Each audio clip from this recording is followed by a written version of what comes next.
Again, this is a conversation I'm really looking forward to. I've got the book right here because it was just a phenomenal book for me to read and really inspiring in my own eating disorder journey and recovery experience. So, Bryn, Karyn, thank you so much for being here today. I would love for you to go ahead and introduce yourselves and maybe tell us just a little bit more about your lived experiences. Yeah, awesome. Thank you so much for having us. I'm Bryn. I am now 24 years old and I am 7 years into recovery. Um, we wrote this book together because my mom was such a huge part of my recovery, and I really don't think that I could have been as successful without her.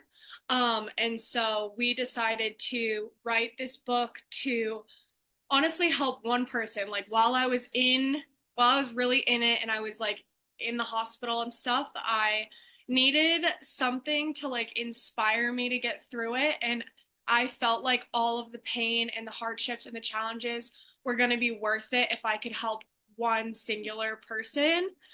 So we started writing about our journey, which was also a very cathartic experience, because while I was in it, it was almost like there were many passages where it's almost like I was teaching others how to overcome an eating disorder, even though I hadn't done that You're yet. still in it, yeah. And so it's almost like I was speaking to myself as well. Um, and yeah, now we're 7 years out, and I feel very healthy and happy and far removed from that time of my life, aside from the fact of like wanting to help and like instill hope in people that are really struggling with it, because recovery is possible and joy is possible and there is like peace in this journey, and it really doesn't feel like that when you're in it.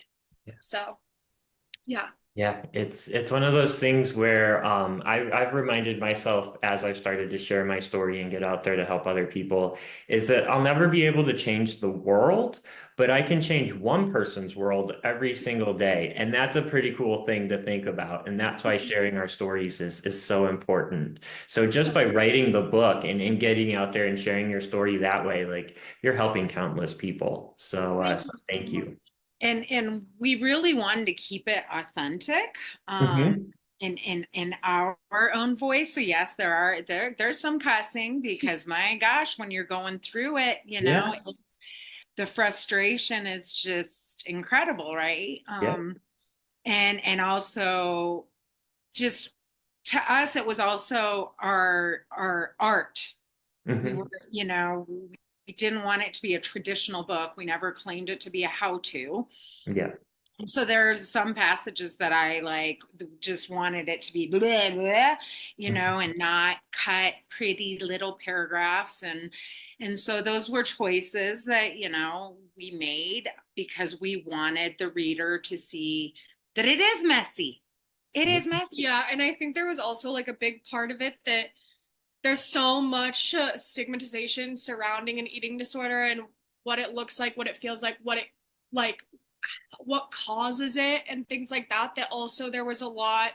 I felt like I wanted to educate people as well on the experience that I was going through, because there was so much like, oh, an eating disorder is based out of vanity, and that couldn't be farther from the truth. Mhm. And I feel like that almost belittles the severity of having an eating disorder. And so there was also like an educational aspect. But when I was struggling a lot as well, like when I was in the throes of it in 2017, um, I looked towards like books and other people's stories and success stories. And it wasn't just for I wanted some hope, but also because I wanted to feel related to. It feels Mhm. really lonely Oh, being in an eating disorder. And I think that it helped me to be reading other people's stories, that I was like, how helpful it could be to somebody to hear the perspective of somebody that's dealing with the eating disorder and then the perspective of the caregiver in the same book. I Mhm. think was like a unique perspective to give as well. Yeah, it definitely was. And I think that's what really resonated for me with this book was how we got the two different perspectives And that's not something that you see a lot out there. And I think it's a conversation that we need to have more of, because at the end of the day, eating disorders impact the entire family, the entire household. So I think it's so important that we hear the experience, not just from the individual who's experiencing the eating disorder, but also the family and the loved ones and the friends and those people that are surrounding them. Yeah, I absolutely agree with that. Because it was very lonely for her, but it was very lonely for me too. Yeah. My brother really struggled during the time too. He's 3 years younger than me. Looks up to her. We're Yeah. very close. I had to battle a lot of feelings of guilt in regard to like being a burden, which again is like I think an emotion that comes with the eating disorder that is a skewed perspective and not necessarily reality. Mhm. I don't think that it's helpful to have those feelings when you're already battling something so hard, but there is like this aspect of self-hatred and not understanding your own worth and things like that. But now I look back and I think that it also strengthened my brother and I's relationship. And so many years later, like I am 7.5 years into recovery now, and he's getting like a tattoo that is like in um what would you call In it? honor In of honor you. of my Yeah. eating disorder, actually, and like what I went through, which is so special. And I was also shocked when he told me that he was going to get this big tattoo, like in honor of my eating disorder. I was like really surprised because I knew that it had affected him, but I guess I didn't realize the severity with which it really, really deeply impacted him. Yeah. Yeah. Oh, that's Well, so cool to hear about the tattoo. Yeah. yeah. Yeah. And I in the book, we talk about our tattoos. Yeah. That's kind of, I mean, I waited till I was 42 to get my very first tattoo. Like, and we as a family, like that's kind of our celebration. Again, I said, if that's not your thing, that's not your thing. But for us, those are milestones. Those are things that we like to do. Mhm. Mhm. But yeah, I mean, at the time when she was struggling so much, and it was like she was hijacked. I mean, a That's Yeah. lot how of it people felt. know. Yeah, a lot of Yeah. people know what it's like when you have an eating disorder. There's a different voice in your head, right? Mhm. And that was scary for him because he was only 14. Yeah. So he ended up shortly after, like around 15, I think, moving with his dad, Mhm. which was broke my heart, but I knew that that's what he needed. Mhm. Um, and because we had some blow ups sometimes. I would just get so frustrated sometimes, like, we're a year into this, eat, please eat. And Yeah, Yeah. and that like the frustration, it's also hard to love somebody that's struggling so much. Yeah.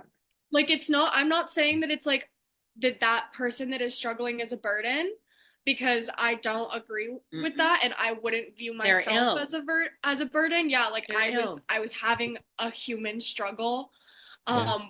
which is just like a natural part of life. But I like now moving forward, I have experienced times of like loving somebody that's hurting, and it's hard to see that and witness that and feel helpless, Mhm. even though sometimes like just being present is help in itself. Mhm. um so yeah, at such a young age too, we would go on drives and stuff while I was like in the hospital and just talk because he also like wanted to understand. And Yeah. yeah, so it really like it impacts the family. Like my extended family members who I rarely ever see like will still say things like words of encouragement or like words of pride, being like, I'm so grateful that you were able to overcome this, like you're very strong, things of that nature, that like I just didn't realize the impact that it took on many people in my life, Yeah. teachers, friends, Teachers, family. teachers, they're I have chills. There were some teachers and her guidance counselor that they were balm to my heart, my hurting heart, Mhm. because they loved Bryn so much and they were rooting for her, and they would check in with me, via email when we were at the hospital. I mean, like Which it made was, me feel very cared for at a time too. That was hard. Yeah. Like I think one of my like biggest chapters in the book that like resonates with me to this day is like using my funeral as a motivator. Mhm. And it's a hard chapter to read, but it also was very much like putting my own experience aside and recognizing like if I were to continue down the road that I was, which was hurting myself and starving myself, I would have died. Yeah. And if I did that, thinking about all the people that cared for me that I wouldn't even realize, like far extended people. Yeah. Because like I'm a very empathetic person. If someone in my community passes, even if I didn't know them, I think about them. I like send their family love, you know. So to me, that was like a huge motivator, like recognizing that like I never wanted to hurt the people that I loved. And so if I couldn't do it for myself in the moment, that was the thing that was like motivating me until I could learn to do it for me. Yeah. Yeah, totally. That reminded me of, and you'll appreciate this because I was driving in from Denver to Boulder one time on 36, and I was just a couple months into my recovery at that point, and it just hit me out of nowhere. I could have died. Like this could have taken my life. And immediately, yeah, I was thinking about all the people around me who would have been impacted by that. And that was just kind of that additional fuel I needed because I'm sure as you can relate throughout recovery, there's times where you plateau, there's times where you go up and you go down and you Yeah. just, you're over this, you're not going to do it anymore. And then you, yeah, it's just, it's those different moments I think that happen along the way that we can turn into motivation, that we can use as that fuel that we need to keep going. Yeah, it's so true. Yeah, yeah. So I'm really curious because I know one of the things that like you share in the book a lot is your journal entries and your different writing entries throughout the entire experience. So kind of what role did journaling and writing play in your recovery and also just in your ability to deal with everything that was going on? Because your entire life was impacted by this. So kind of was journaling maybe that opportunity to come back to self, come back to center, and get those emotions out. Yeah, for me, it was really a purge. I've always been a big journaler. I didn't have the easiest of childhoods or adolescence. Hmm. I've had some adversity in life, like we all do, that pounded me pretty hard. That sometimes when I felt so lonely or misunderstood, I turned to the page. Hmm. Um, and so it was vital for me during that time to do the same. And I know that at one point, I was tired of the I hurt, I'm over this, that I started writing in the third person. Like, Hmm. she felt such relief when she got the phone call that her daughter was going to be accepted into program, Yeah. because I needed to remove myself. But yeah, I think it's just very, very, very cathartic and healing. Yeah. And so that's why. And also I've always encouraged my kids to write in journals. Especially even dream journals. We're very vivid dreamers in the family. Yeah. And so Ooh. sometimes you wake up and you're like, what was that? Maybe I Yeah. should try and unpack that. Yeah. Yeah. And for me, a lot of it was like purging the crazy negative, really scary thoughts that were in my head. It was like getting Hmm. them out of my head Yeah. onto something that I could see, made them feel like they had less of a hold over me. Um, and there was some sad ones. And I like to this day can't really revisit them. Hmm. Um, which I could definitely unpack, but I just like I was like I just like look at her like Bryn at 17 years old, like she was so hurting. Hmm. And to think of like that person like struggling so much and then to think that that was me is like breaks my brain a little bit.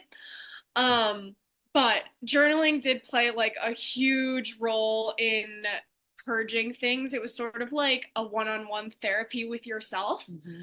I also related to like the needing to remove yourself. So like I would have like conversations with Ed. So like I would put Ed as like this separate entity that was not me and I didn't like identify with him. He was just this mean guy that And she lived would in my tell them brain off. and I would write conversations like Ed says this and then Bryn like logical Bryn would come out and say this, and like I would write these conversations out, or I would do it with like my perfectionist side, who I named Penelope. Like I humanized all of these parts of myself that were causing me so much turmoil. And that helped me to also like detach from them. They didn't have as much of a hold, but like talk to them, sympathize with them, recognize that they were trying to protect me over what they thought that they were doing right. Like Penelope, the perfectionist, was trying to make it so that I never made mistakes, Mm-hmm. right? Well, I could tell her it's okay that I make mistakes. I'm a human being and I don't need to be perfect. And in fact, I'm actually going to like lead a much happier life if I try not to be perfect. Mm-hmm. So journaling also did that for me, which was really beneficial. And I got really into poetry. I wrote a lot of poetry at that time. Yeah, I think when you're in like a dark time, a lot of art can come out of it. Yeah. And I sort of leaned into that idea too. And I think that also part of where the journaling came from too, like I said, I've always been into that, but like when Bryn was anxious, even younger, Mm-hmm. like I had established we had like a worry box. So I would have her write down her worries on a little post-it Oh, note, I love them that. up, put it in the worry Put it in box. a box and then Yeah. it would be away. Oh, that's what I needed growing up. Yeah. Yeah, I Although was, mine probably would have overflowed, but oh, yeah. me too. Oh Me yeah. too. Yeah. Um, I had to, yeah, we increased the size of the worry box. Yeah. I was an anxious kid and I didn't realize that I was an anxious kid Mhm. until I got my eating disorder and started going to therapy and like recognized eating disorder thoughts all the way back until I was like 7, 8, 9, 10. Like I was really young when I can remember my first eating disorder thoughts and how that like so much of that was like I didn't realize that there was like a word for the feeling of anxiety, and I didn't realize that that's what was like causing so much of my discomfort in living. Mhm. Um And I didn't recognize it that much either because I yeah. come from a long line of worry wart women. Yeah. That's what I thought it was, just high strung, warriors. Yeah. And so I was like, I want to try. And I was the same. And with years of mindfulness and really trying to break that pattern, I was able to start teaching my kids, but not until they were even older. Mhm. So hopefully one day, if I have grandchildren, we can get started right away with With breathing and mindfulness. mindfulness and Yeah, Break but that cycle. Yeah. Yeah, because it's yes. one of the things I was just having a conversation with my brother a couple weeks ago, and our mom has suffered with severe anxiety for a long time. And the signs were there in me as a young kid, but none of us even thought about it because we didn't have the words. We didn't even realize that our mom was dealing with this anxiety. We thought she was just being a mom, just the yeah, worrier, just trying to take care of all of us. And we would just kind of, write it off and disregard it. But now looking back, we can see very clearly that there was an anxiety disorder going on there. And then, it kind of moved to the next generation and I started battling it.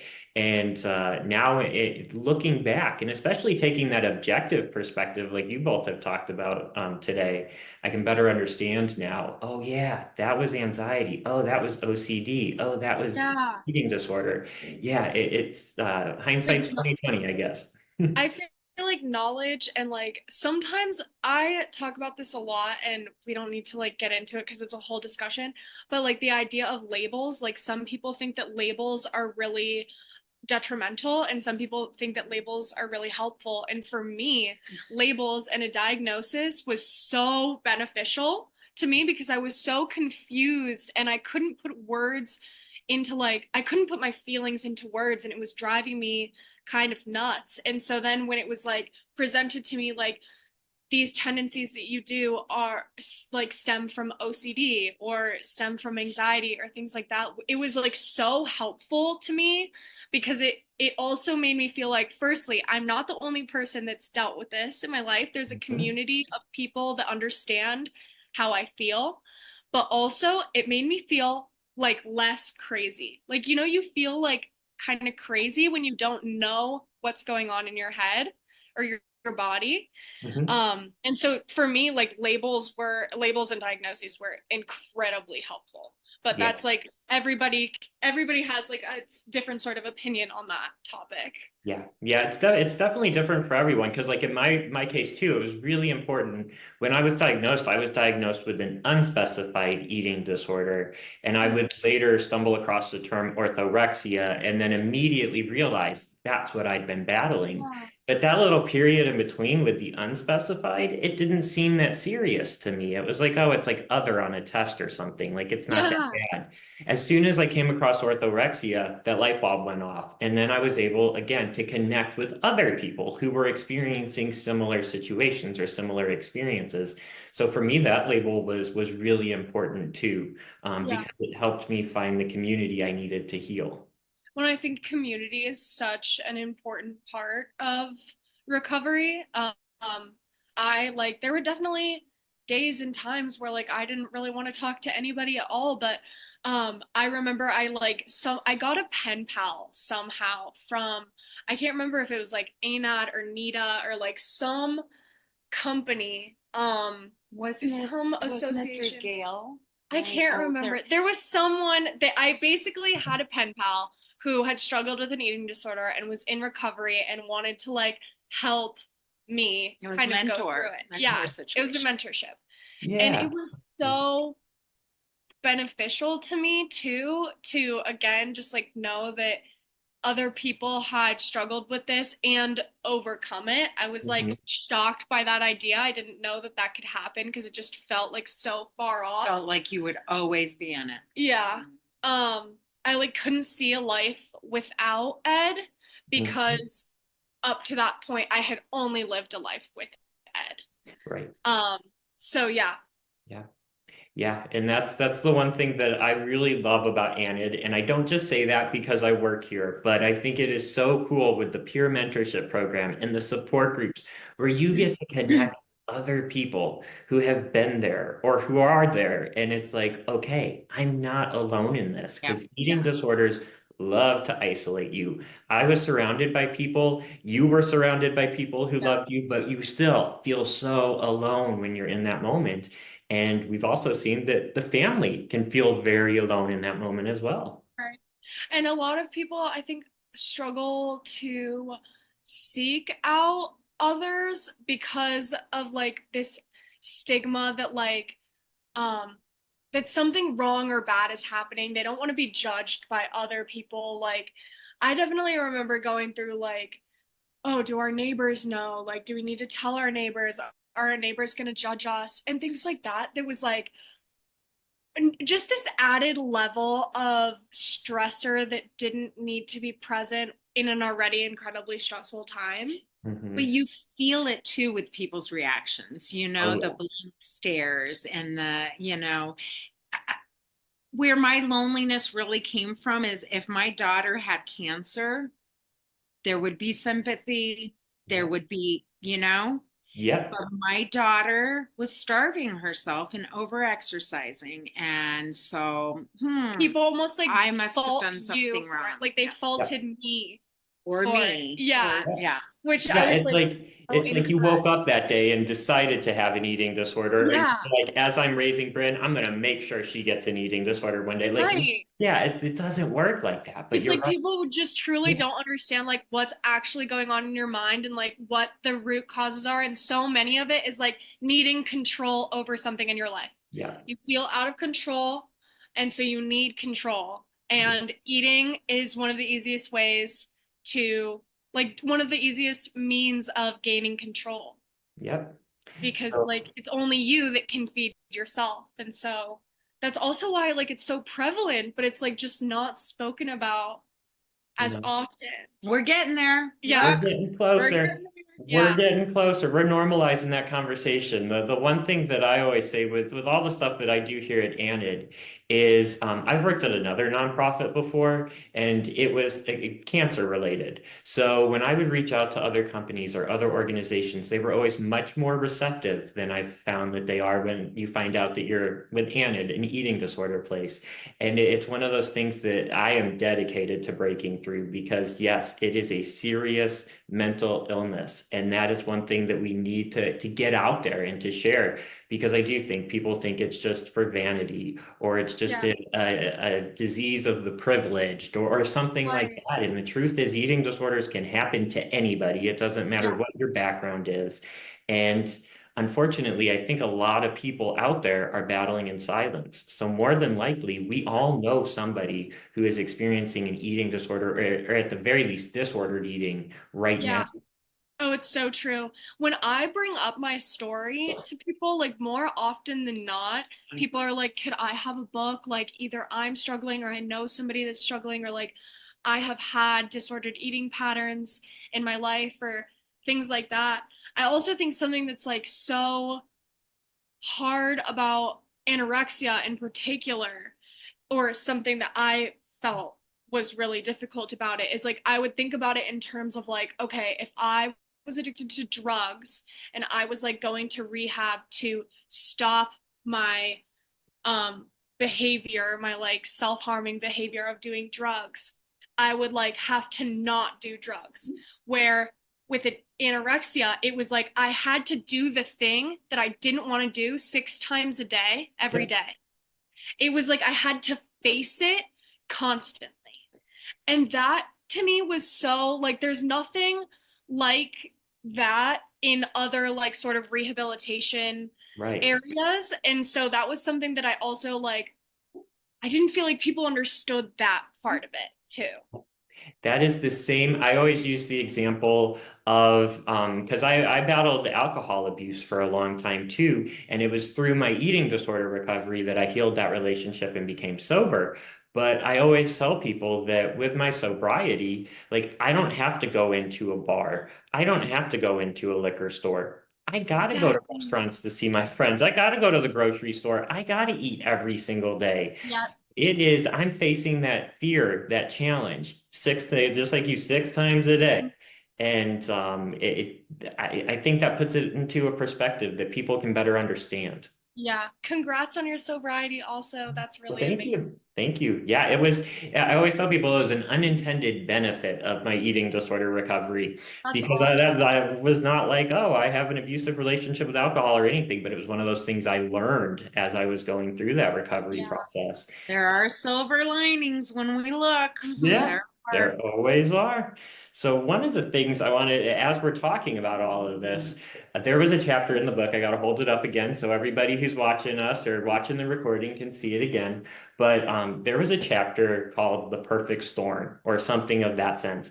And it really related to me because when I go out and I speak to people about my eating disorder, I tell them it was a perfect storm. And I actually have a graphic up on my presentation that talks about the different factors that contributed to the development of my eating disorder. The insecurities, the internalized homophobia I dealt with, the diet culture pressure that I saw, Mhm. like all of these different things. So I was curious if you could talk a little bit more on that perfect storm analogy and just, the roots of the eating disorder. So much of it, I have thought about this a lot. I always think that it's like this perfect combination of genetics and the external world and the circumstances that you're given in your life, like the hand that you're dealt.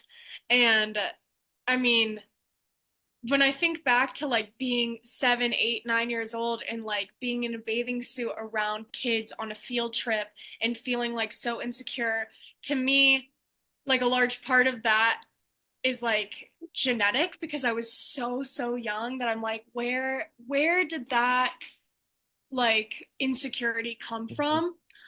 And then you mix that with I like grew up in a pretty wealthy Republican suburb, and I we our family wasn't that like wealthy Republican family, and so we were a little bit different too. And Mhm. kids there were I didn't have the most like friendly experience. I like kind of had a hard time making friends because people were just not extremely kind.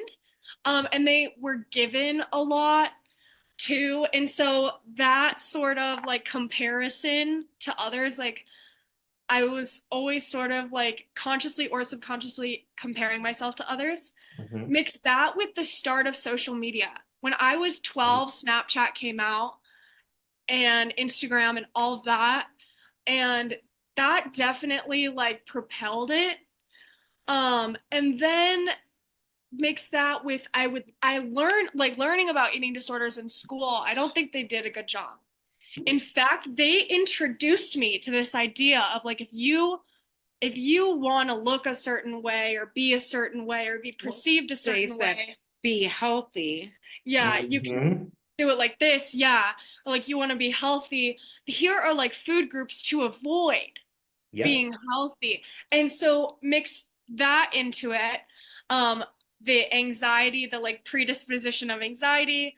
My parents, Perfectionism. yeah, my parents separated when I was 10, and that was um whether I recognized it or not, like that was something that had an effect on me and made me a lot more anxious and feel more unstable in my environment. Mix that with like girls that I was around that would like say hurtful things and Hmm. people that would like make comments about my body or their body or things like that. Um, and yeah, so it was really a perfect storm combination. I remember on Tumblr there were things about girls eating cotton balls Hmm. to suppress the urge to eat. Like I was like Ooh, surrounded by a lot. And then I remember like them showing us at school the like Monsanto documentaries and things like that that like made me really fearful of certain types of food and like ethically also gave me this like moral dilemma well, and then you regarding, became vegan. and that's what prompted me being vegan. And then I started watching a lot of like blogs and vlogs and things like that that were about other people's journeys with veganism and restricting and things like that. And it just like propelled from there. So Yeah. it really was like it was this perfect storm. And I think that the like state of our society and our culture and the value that's placed on looking a certain way is really detrimental to young people that are really impressionable. And I was very impressionable. I know, like, I was just a very impressionable young girl. And so, yeah, it really was like, I don't think it was just genetic. I don't think it was just one isolated incident. It No, was like several things that that like had to align. propelled, Yeah. yeah, the Yeah. so, and that's a huge misconception also of eating disorders. Like it's a lot of different things that Exactly. yeah, Exactly. And I think it's alarm. talking about this and having this conversation that breaks through a lot of that stigma and those stereotypes that we have, just hearing that lived experience, which is why I think it's so important that you wrote the book and that you're out there sharing your story, because that's how we change those misconceptions. Yeah, it's true. It's very true. And it's not a disorder of vanity. Like Yeah, it just is not. That's something that absolutely I just not. like I want that on every billboard ever. Like Yeah. it's not about the way that you look. Yeah. Like it's an internal battle in your head about like self-worth and control. Yeah. Yeah, you read my mind because one of the things I always do when I'm driving, and I do a lot of driving, but I'm like, we should just get some billboards and just start calling out like diet culture and start talking about eating disorders on billboards. So Seriously, you read my mind there with the billboard idea. that would be awesome. And even like I do love that there are certain brands in fashion and things like that that are choosing like a different population of people to represent. Hmm. Thank goodness, because like for so long it was just like one type of like very skinny woman to that was like represented in every sort of like store, every mall, every brand. And it's like, oh, well, like my hips don't look like that. So like what like where do I go? What do I wear? Like You know what I mean? And so I do think like we're slowly moving in the right direction as a society. We recognize the faults that we have, especially within the fashion industry and things like that. But I feel like it's a slow moving change. Yeah. Yeah. I can't remember the book I was reading, but somebody was talking about change like in a completely other sense. But they were talking about how oftentimes the change that we're seeking, we're not going to see during our lifetimes, but we're pushing it for that next generation and the generation that follows. With mental health though, with mental health, I was just talking to my son the other day because we went away for the weekend, and I was saying how we have made strides Hmm. because, 20 years ago, 30 years ago, people would just say, "Oh my gosh, you don't know how to handle stress." Mhm. Well, in all these years, I've learned, oh, that's actually a trauma response. Yeah. We are discussing now trauma, mental health, mental illness. Like, so we're getting there. There's still Yeah. a long way to go for sure. Yeah. But in my lifetime, I'm super psyched that I've gotten to witness that there are more tools, Yeah. Yeah. It was really more cool. awareness. We just, depending on when you're watching this recording, we just had our candlelight vigil a couple days ago. And in the lead up to the vigil, I was talking to Dr. Maria Rago, who's the president of the ANID board. And she was talking about when she was studying back in the 1980s. Most people believed that eating disorders you couldn't recover from, that healing was not possible. And she talked about how now our community is that example that shows they were wrong. Those And that's experts like were 40 wrong. years later. Yeah. Like that is such a small amount of time in the grand scheme of things. Like Yeah. that's really a beautiful like evolution of knowledge and understanding. And even like psychology has become, I feel like a more popular field nowadays.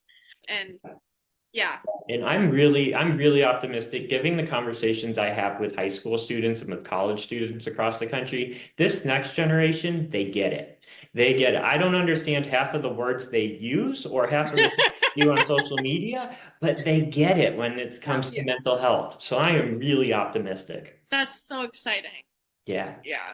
Yeah, so one of the things that I wanted to ask, of course, during this conversation is we touched upon it earlier, but in regards to eating disorders impacting the entire family, there might be a caregiver out there, a parent out there who's listening right now, who's watching. They don't know how to approach their child. They don't know how to approach their loved one. How do they handle those types of conversations? What kind of advice would you have to share? I First of all, I will say, Bryn swears up and down that, oh, I saved your life, and I say, no, you saved your life. Like I was just there. I think it was a bit of both. Um, I will say I did things wrong at times too. I was not perfect at it. I would get so exhausted. I felt like I was going to battle every single day. I did not recognize my daughter. Like I would say that it was like Exorcist. Seriously, head spinning, green stuff coming out. I'm like, who are you? You're not Bryn. So I by no means was perfect at it, but I think that I let love be my compass. I let my love, my unconditional love for her be my compass. And I was honest with her with my own fears and sadness and frustration. I mean, she wouldn't even consider going into program until one day I sat on her bedroom floor and just started bawling, saying, I'm not ready to bury. Yeah. And also she came up with so many like creative encouragements, which were like huge. Also, I will say to any caregiver, one thing that I would like caution is don't like it's so easy to get frustrated and be like, just eat. Just eat are like the two most triggering, upsetting words to say. It is not that simple when you're in it. And I know that as a caregiver, it's got to be so hard and so frustrating, but it's not that simple. So just a lot of patience is really going to be your best friend. And which is where knowledge, we would distract. We would either play Scrabble while we ate. We played Scrabble for like 8 months every like we played Scrabble a lot. Yeah. Just anything to distract. I did like bravery tokens for her, which was kind of like the alcohol and Alcoholics Anonymous little chips. Yeah. And on them I put like little stickers with "You got this, you go girl, you're rocking it," whatever. So when she did, yeah, you got some pictures of those in the book. Yeah. Yeah, those were awesome. They really helped her. And I like literally, I don't know how I came up with that. I feel like it was divinity, right? Mm-hmm. It was the universe just kind of whispered that. I would place a lot of uplifting quotes on her placemat at the dinner table.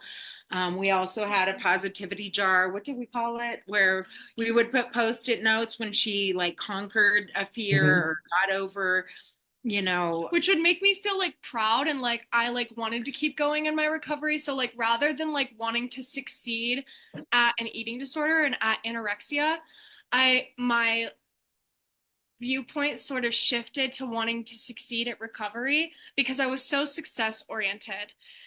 And like that was like such a perfectionist OCD thing. I was so success oriented that if I like, and success at an eating disorder means death. Like that's really what that like end goal is. Then it was like shifting that into being like, okay, I did this really hard thing where like I ate a spoonful of yogurt today.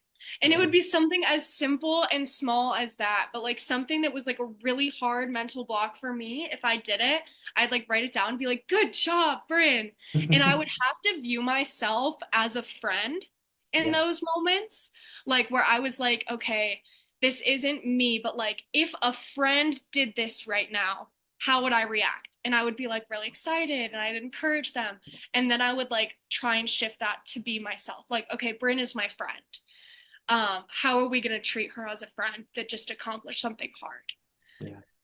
And so I think that was a perspective that she gave me. I think also for a caregiver, like giving that perspective of like, if roles were reversed, how would you treat me? You know what I mean? Like viewing yourself as somebody that you care for rather than like the self that you've always criticized. Yeah. Yeah. And I know that there was also a little bit of humor that you injected into the entire process along the way. And I think people are like, wait a minute, humor and eating disorder recovery and that, but those moments probably really helped you. I still am a firm believer that laughter is the best medicine. Like there's a lot of great medicine, music, dancing, but laughter, I mean, without laughter, because those moments were hard and dark and deep and profound and just, so yeah, if you can't laugh about it. And there are times that initially she maybe wouldn't laugh necessarily, but then found the humor in it a little bit later. There's something like when you're in such a dark time, having someone even like relate to the darkness in like a comedic way was like so refreshing. And there were not a lot of times of laughter. There were a lot more times of tears. So then when there was laughter, it was so healing. Refreshing. Yeah. And I would definitely like, I got to a point in my recovery probably 6 months in where like I could joke a little bit, not in like a really self-deprecating way, but just like, okay, this reality is crazy right now and let's acknowledge it, And like I think it also made it feel like a bit less serious and like, okay, we actually can do this and we've been doing this and like there are still like lights in the darkness. I think that we should share one of those moments. Your favorite one. I know which one you're going to share. We're in the elevator at Children's Hospital. Bryn struggled for many, many, many, many weeks with granola bars. Why granola bars? Who knows? But she refused. I hated them. To eat granola bars. They're an easy snack to bring with, but so we're on the elevator and the guy comes in with a rolly cart of boxes and boxes and boxes of granola bars. And particularly the ones that I hated, which were the Chewy's granola bars. And 30 minutes earlier, Mom and I fought the whole car ride there because I would not eat my Chewy's granola bar. And then this happened. And he gets out of the elevator with his cart and a box just plops down right at Bryn's feet. Oh no. And I laughed right away because Yeah. I was so she was mad. so mad. I'm like, come on. The universe has a good sense of humor. You Oh yeah. admit that. And she Yeah. did. She actually giggled. Yeah. Oh That was good. Yeah. funny. I was bad, but I was also like, that's ridiculous. Yeah. You know. So Yeah, those moments, that's exactly what you need. So yeah. all right. So as we get ready to wrap up the conversation today, which I could go all day, like we could just turn this into like a day-long conversation, but what's next? Or what are you up to now? What does life look like right now? I recently left a job that was taking up much of my time and was pretty difficult on my mental health. And so that felt like a difficult step in taking care of myself. But I am focusing on my art, which is behind us. Oh, Um, amazing. I want to just keep putting my art out there. I do ceramics as well, so I've been going to the studio. I've always worked in restaurants, which is kind of funny, but also has been like a really healing experience for me. I'm also like a pretty personable person, and so I like hospitality, and I like dealing with people. I like making jokes with people and stuff. Um, and also like yeah, so right now I work at like a little Asian restaurant and it's wonderful and I like it a lot. The food's really delicious, which is a great perk. Um, and yeah, I have a wonderful partner in life and we've started like our own little business together. So it's just like good things moving forward, a lot of like following my heart rather than what should be done or like how to make a lot of money or things that society kind of like pushes you towards. Mhm. I want to focus on the things that make my soul sing. Yep. So that's where we're at. I potentially will go back to get my graduate degree in ceramics at some point, but for now I'm happy doing my own thing and like just creating and yeah. And I am writing a juicy novel after writing something Ooh. so hard, Yeah. emotional. I'm writing something fun. So Oh, I love that. Well, keep us posted on that. Yeah. I will. Yeah, it's one of those things I find that I have to do it when I'm reading books because people will of course share their books with me and they want me to check them out. And I also want to read as many as I can for people that are talking about their eating disorder recoveries or their mental health healing. And I always have to put a fun book in between. Otherwise, it gets to be Absolutely. way too much. Yeah, it's too heavy for me. Totally. So yeah, right now I'm reading a book on college football, and then I'll get back to the eating That's disorder. awesome. But And I yeah, appreciate that you wanted to read our book and I appreciated your feedback and really I appreciate us having this conversation. Yeah. absolutely, absolutely. As soon as I saw the title, it just resonated with me as somebody who used to live in Colorado. Maybe throw that out there really quick for people who are watching and they're like, "What is a 14? What Okay, 14er? yeah. How are we ascending the 14?"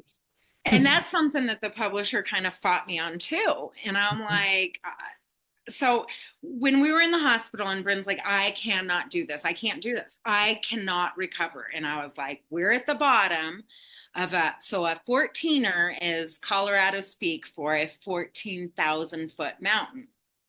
And we have 58 in Colorado. Colorado has the most at that elevation. And so I said, we're at the bottom of this 14er looking up, and yeah, it seems daunting and it seems impossible, but we will climb that mountain. And once we get to the top, the view is going to be fab. And we live in the or we're in Denver now. She grew up in Highlands Ranch. We lived in Boulder for a while, but we always see the mountains. And so for me, it was just really relevant. Like that was just, and the publishers fought me because they're like, they're going to think it's a mountain climbing book. And I'm like, but it's the 14er of recovery. Yeah. But I mean, I love the title. well, thank you. I also would like draw and paint a lot while I was in program, and like I drew like a little picture of a mountain, like us climbing up the mountain, and yeah, that was like a healing thing. I would like make myself like quote pages and things like that, and like any trick that I could. And a lot of mine just happened to be creative because that's like what really resonates with me. And I think the art is very healing, and cathartic, and also like a wonderful distraction, but also a way to like express how you're feeling, all encompassed into one, which is really cool. And so, yeah, I would do like a lot of. She got a double major in psychology and studio arts because she thought she wanted to be an art therapist. Yeah. From her time, at Yeah. Children's Hospital, getting that art therapy. Yeah, I loved it. Which that's where we're going backwards, I think, because she was fortunate enough that they had a wonderful program: music therapy, art therapy, talk therapy, yoga therapy, you name it, group therapy with the parents, without the parents, and now they've really scaled back their program, and people were flying in from everywhere because it was such a good program.